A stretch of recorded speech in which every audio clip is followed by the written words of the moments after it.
নমস্কার বন্ধুরা, তুলির হেসেলে আরও একটি নতুন পর্বে সবাইকে স্বাগত। আজকে বানাচ্ছি সম্পূর্ণ পেঁয়াজ রসুন ছাড়া নিরামিষ প্রসাদী মাংসের রেসিপি। অত্যন্ত সুস্বাদু এই নিরামিষ মাংসের রেসিপিটি কিভাবে বানাই চলুন দেখে নেওয়া যাক আমার আজকের ভিডিওটিতে। সবার প্রথমে এর মশলাটা তৈরি করে নেব। তার জন্য নিয়েছি 1.5 চামচ পরিমাণ রাঁধুনি, 1 চামচ পরিমাণ গোটা গোলমরিচ, 2টো কাঁচা লঙ্কা, 2 ইঞ্চি আদার টুকরো। একদম মসৃণ করে মশলাটা বেটে নেব। 500 গ্রাম মাংসের জন্য আমি এই মশলাটা তৈরি করলাম। এদিকে মাংসটাকেও আমি ধুয়ে জল ঝরিয়ে পরিষ্কার করে নিয়েছি। এবার রান্নাটা শুরু করে দেব। প্রেসার কুকারের মধ্যে দিয়ে দিলাম 4 টেবিল চামচ পরিমাণ সর্ষের তেল। তেল হালকা গরম হলে ফোড়নে দিয়ে দিচ্ছি 1/2 চা চামচ পরিমাণ গোটা জিরে, 2টো শুকনো লঙ্কা, 1/2 চা চামচ পরিমাণ হিং। যেহেতু নিরামিষ তাই আমি একটু হিঙের ব্যবহার করছি। ফোড়ন থেকে সুন্দর গন্ধ বেরিয়ে এলে একটা বড় সাইজের টমেটো বড় বড় করে টুকরো করে তেলের মধ্যে দিয়ে খুব ভালো করে ভেজে নেব। এবার সমস্ত বেটে রাখা মশলাটা দিয়ে দিলাম, অল্প একটু জল দিয়ে দিলাম। আবারও মশলাটা 1 মিনিট ভালো করে একটু কষিয়ে নেব। 500 গ্রাম মাংসের জন্য আমি এই পরিমাণ মশলাটা ব্যবহার করেছি।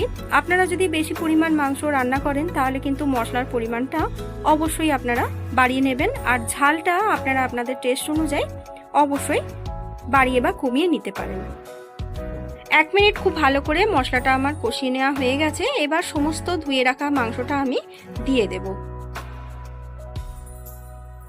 এবার একটা বাটির মধ্যে 1.5 চা চামচ পরিমাণ হলুদ গুঁড়ো আর 1.5 চা চামচ পরিমাণ কাশ্মীরি লঙ্কার গুঁড়ো অল্প একটু জল দিয়ে মিশিয়ে নিয়ে মাংসের মধ্যে দিয়ে দেব। খুব ভালো করে মশলার সঙ্গে সমস্ত মাংসটাকে আবারও মিনিট 2 সময় ধরে একটু কষিয়ে নেব। সমস্ত মশলাগুলো মাংসের সঙ্গে খুব সুন্দর করে মিশে গেছে। এবার হলুদ আর লঙ্কা গোলা যে বাটিটা রেখেছিলাম ওই লঙ্কা গোলার বাটিটার মধ্যে একটু জল দিয়ে বাটিটা ধুয়ে একটু জল দিয়ে দেব। এবার স্বাদ অনুযায়ী লবণ দিচ্ছি আর দিচ্ছি অল্প একটু চিনি। চিনিটা দিলে কিন্তু যে কোনো রান্নার টেস্টটা খুব সুন্দর ব্যালেন্স হয়। এবার ক্রমাগত নাড়াচাড়া করে মিনিট 20 সময় ধরে খুব ভালো করে কিন্তু মাংসটাকে আমাদের কষিয়ে নিতে হবে। আমি বলবো একবার অন্তত বাড়িতে এইভাবে নিরামিষ মাংসের রেসিপিটি ট্রাই করে দেখবেন, অসম্ভব সুস্বাদু লাগে। দেখুন ক্রমাগত 15 থেকে 20 মিনিট কিন্তু আমি একইভাবে মাংসটাকে কষিয়ে যাচ্ছি। কত সুন্দর মশলা থেকে কিন্তু তেল ছেড়ে গেছে। মাংস কিন্তু আমাদের খুব ভালো করে কষানো হয়ে গেছে। এবার আমি এখানে বেশ কিছু আলু ব্যবহার করব। যদি আপনারা আলুটা অপছন্দ করেন অবশ্যই স্কিপ করতে পারেন। আলুটা দিয়েও আবারও 1 থেকে 2 মিনিট খুব ভালো করে মাংসের সঙ্গে কষিয়ে নেব। কোনো রকম ধনের গুঁড়ো, জিরের গুঁড়ো বা কোনো রকম গরম মশলা কোনো কিছুই কিন্তু আমি এই মাংসের মধ্যে ব্যবহার করলাম না। এমনকি ধনে পাতাও কিন্তু আমি এই মাংসের মধ্যে ব্যবহার করছি না। এবার দিয়ে দিচ্ছি গরম জল। গরম জল দিলে যে কোনো রান্নার স্বাদই কিন্তু খুব ভালো হয়।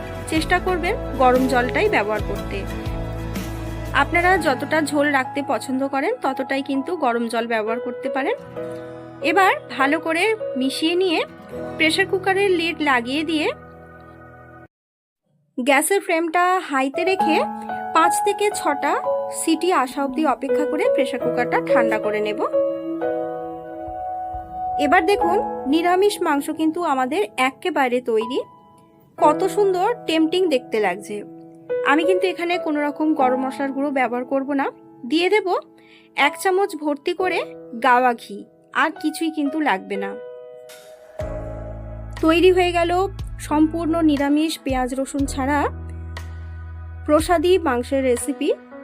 সবসময় যে রসিয়ে কষিয়ে পেঁয়াজ রসুন দিয়ে রান্না করলেই মাংসের স্বাদ খুব ভালো হবে তা কিন্তু নয়। এইভাবে একবার বানিয়ে দেখুন, অসম্ভব সুন্দর লাগে এর স্বাদ।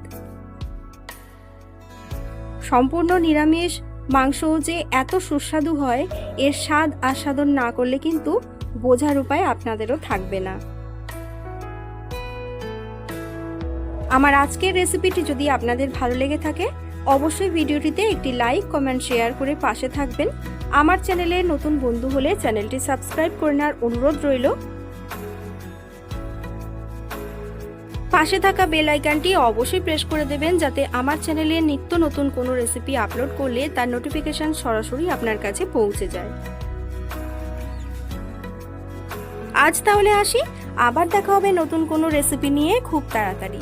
সকলে ভালো থাকবেন, সুস্থ থাকবেন। ধন্যবাদ।